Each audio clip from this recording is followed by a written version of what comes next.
He's a bad beast on that barbecue, on the grill or the smoker. He knows just what to do. He's a bad beast on that barbecue. Hey, what's going on, guys? Hey, welcome back to another episode of Bad Beast Barbecue. Hey, we're doing a quick cook today. We're using the old pressure cooker here. All right, we're going to be showing you how we cook frozen shrimp. That's right, shrimp straight out of the freezer, right into the pressure cooker with a liquid and some seasonings, and they come out fantastic for us anyway. So, you know, you can try it if you want to. Okay. Here we have about 2.5 pounds of frozen shrimp. So they are frozen, okay? And you see these bad boys, they're kind of big, okay? So we're gonna put these in the pressure cooker and we're gonna hit them up for about 2 minutes under pressure, and they usually come out fantastic, okay? So what we did was I went out and I bought this little basket. I can't remember the name of this basket. I got it from Amazon. I'll put the description down. I'll put it down in the description box, a link, so you can check it out if you want to. But it's a nice little basket. It fits the 6-quart Instapot pressure cooker, and we use this to put our seafood in. Just makes it easier to get it out instead of fishing it out, things of that nature, okay? So let's go ahead and show you what we do. So I'll go ahead and put this in here, all right? I take that back. I don't put that in there first. I put my ingredients in first. Duh, silly me. Okay, so let's go ahead and get this stuff put in. All right, guys, so for our liquid, we are going to be using beer, okay? And you know my favorite beer, Blue Moon, okay? So we're going to use 1 cup of Blue Moon, okay? Why 1 cup? Well, you only need about 1 cup of liquid to steam anything in the pressure cooker. So we're going to use 1 cup of Blue Moon beer. And of course, that saves a little bit for me, so, Oh yeah, only thing I'm missing is the orange slice, okay? All right, so we're gonna pour this down in our pressure cooker, all right? And then, what I like to do is, we have 2 cloves of garlic, so I'll sprinkle 2 cloves of garlic down in here. All right? And now it depends on how spicy you want it. My wife likes her seafood really spicy, so this is 3 tablespoons of Louisiana seafood boil. And we just sprinkle that down the bottom of that also. All right. Now, nothing to say you might not have to season your shrimp a little bit more after they come out, but this gives it a nice little kick, okay? And so then we take our basket, okay? We put our basket in here, okay? And then we add our shrimp. All right. Get these big boys in there. I said this is about 2.5, almost 3 pounds of, I believe these are 16 to 20 count wild Gulf shrimp.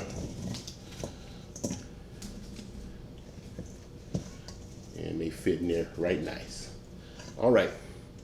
And the last thing we do is take a cube of 3 or 4 tablespoons of butter and sit it right on top, okay? That kind of melts down and then kind of comes back up with the pressure, all right?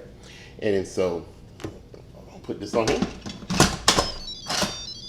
and we're gonna put it on steam for 2 minutes, okay? And you don't want it to naturally release. Once it cooks, you want to go ahead and release the pressure and go ahead and get your shrimp out there so it don't get mushy. So let's go ahead and set our controls.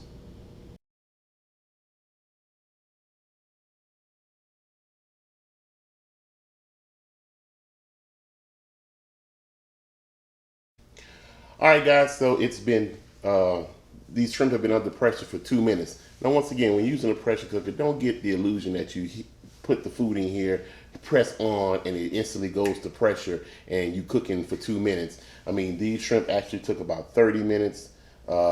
It took about 20 minutes for the, well, I'm sorry, it took about 22, 24 minutes. It took 20 minutes for this thing to come up to pressure, and then, of course, it only cooked for 2 minutes. So total cook time is probably about 22 to 24 minutes, okay? So we're gonna go ahead and release our steam. You gotta be careful you don't get burned.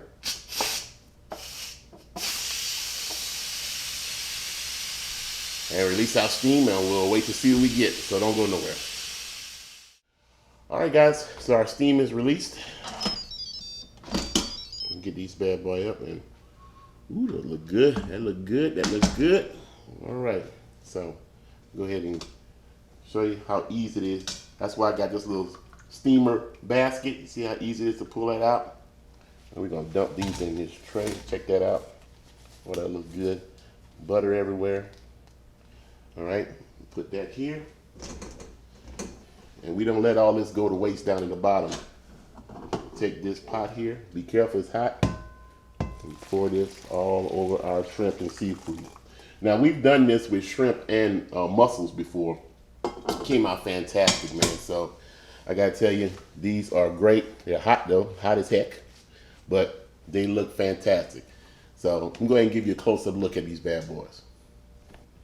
All right, guys, so you can see, man, we got some nice broth there, man. The beer, the butter, the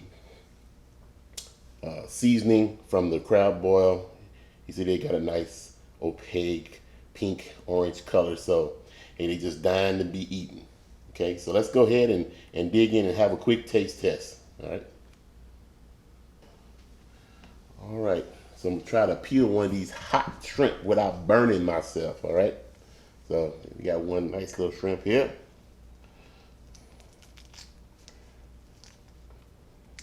Ooh, nice and hot. Remember I said that the amount of seasoning you put on there depends on how spicy you want it, okay? So I put in 3 tablespoons this time.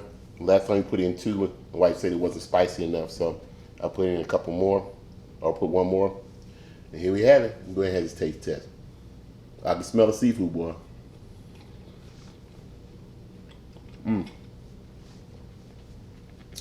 Man, for me, that's right on time, boy. And of course, you got this butter beer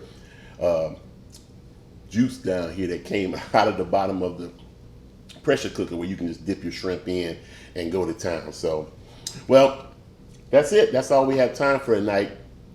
Hey, this Instapot does some wonderful stuff, man, and doing seafood is easy with it. So, like I said, we did shrimp here in about 24-25 minutes. So you can't beat that at all, okay? Just use your favorite beer. I put the recipe and the ingredients down in the description block and the cook times and the settings on the Instapot, all right? Hey, like once again, my Canon 70D is on the fritz, so we had to go back to using our Canon camcorder, the R500, I believe it is. So I hope the picture is good enough for you and the sound. Once I get the Canon 70D repaired, it has to go to the shop, and we'll be back to doing our normal, using our normal equipment. So, but hey, until then, hey, thanks for stopping by, and I'll put the link for that basket if you're interested down in the description block. Well, like we always say, where there's smoke, there's fire. If it's fire, then damn it, there just might be a barbecue there. Hey, we'll see you guys around the smoker.